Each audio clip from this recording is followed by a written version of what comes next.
بسم الله الرحمن الرحيم والصلاة والسلام على النبي الأمين. Assalamu alaikum.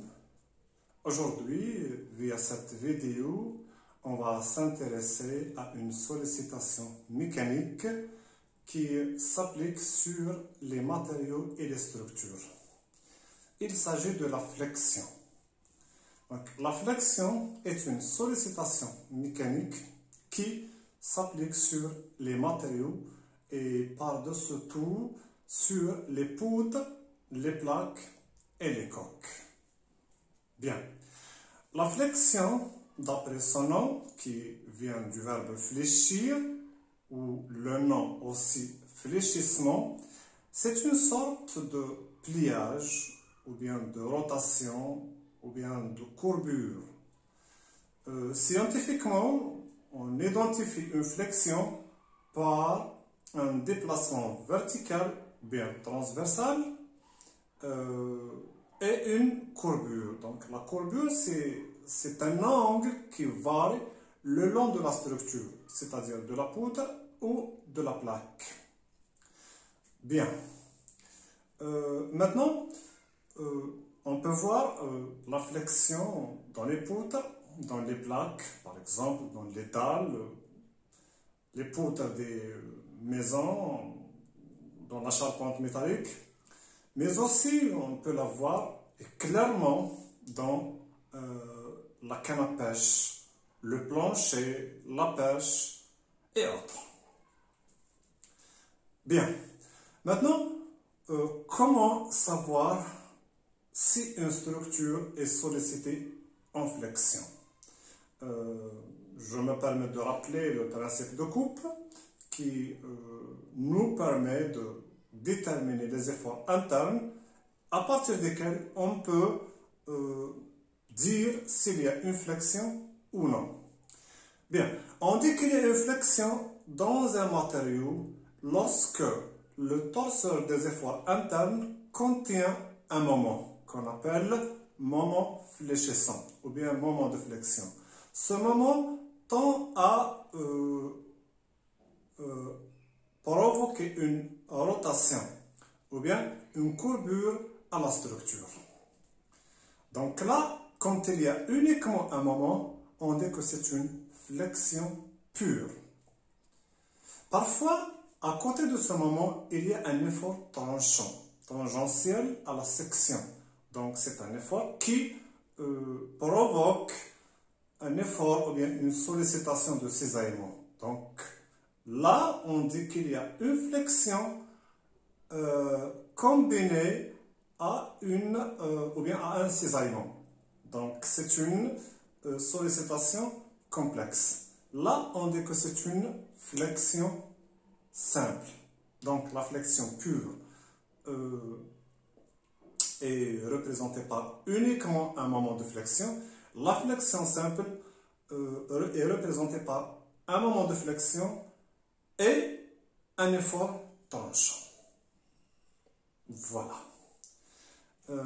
Maintenant, pour déterminer ces efforts internes, comme j'avais déjà mentionné, on fait appel au principe de coupe et on va donner un exemple illustratif uniquement pour comprendre la méthode de détermination de ces efforts internes. Soit l'exemple d'une poutre simplement appuyée et soumise à une force concentrée à une distance A de l'appui A. Voilà. Donc, vite, on peut déterminer les réactions en appliquant les équations d'équilibre statique. RA est égal à F fois B divisé par L. L, c'est la longueur totale de la poutre. RB est égal à F fois A divisé par L. Bien. Maintenant, on peut faire deux coupes puisqu'il y a deux éléments où la sollicitation ou bien l'effort est différent. Donc la première coupe se situe entre l'appui A et le point d'application de la force F. Donc, en effectuant cette coupe et en isolant l'élément droit, on étudie son équilibre. On va représenter les efforts internes par un moment de flexion et un effort tranchant, bien sûr dans l'absence de force horizontale. En appliquant les équations d'équilibre, on peut déterminer directement le cisaillement ou bien l'effort tranchant T qui est égal à R, A et est égal aussi à F fois B divisé par L.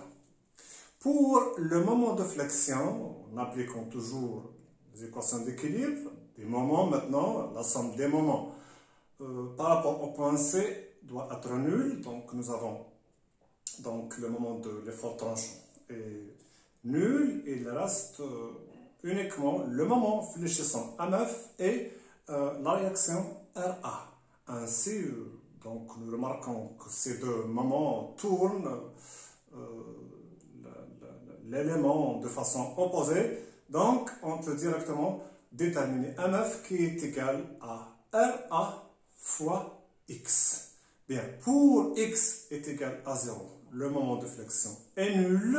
Pour X est égal à A, le moment de flexion est égal à RA fois A. Donc, est égal à F fois B fois A divisé par L. La deuxième coupe concerne la partie qui s'étale de le point d'application de la force jusqu'à l'appui B. Donc, X est compris entre A et L. Donc, en isolant le côté gauche ou bien le tronçon gauche et en appliquant les équations d'équilibre, on peut déterminer le moment de flexion et l'effort tranchant. Ainsi, l'effort tranchant est égal à moins RB est égal à moins F fois A divisé par L.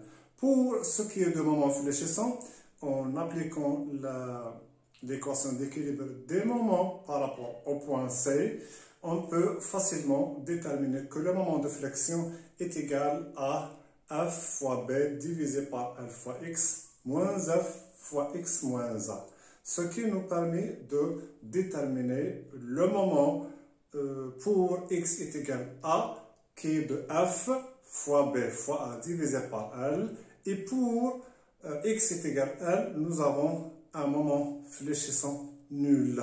Ainsi, on remarque que le moment fléchissant est nul au niveau des appuis et maximal au point d'application de la charge concentrée. Maintenant, les efforts internes étant identifiés, on peut tracer leur diagramme. Donc, les diagrammes de l'effort tranchant et de moment flexion sont des courbes ou bien des graphes qui représentent le moment de flexion en fonction de X, c'est-à-dire le long de la poutre, et pareil pour l'effort tranchant. On peut facilement les tracer tel qu'il est illustré sur la figure que vous voyez. Bien, voilà une première partie pour la flexion qui concerne uniquement la détermination des efforts internes, l'effort tranchant et le moment de flexion. Dans la vidéo prochaine, on va s'intéresser aux contraintes et déformations de flexion. D'ici là, je vous souhaite de bons moments et à la prochaine. Assalamu alaikum.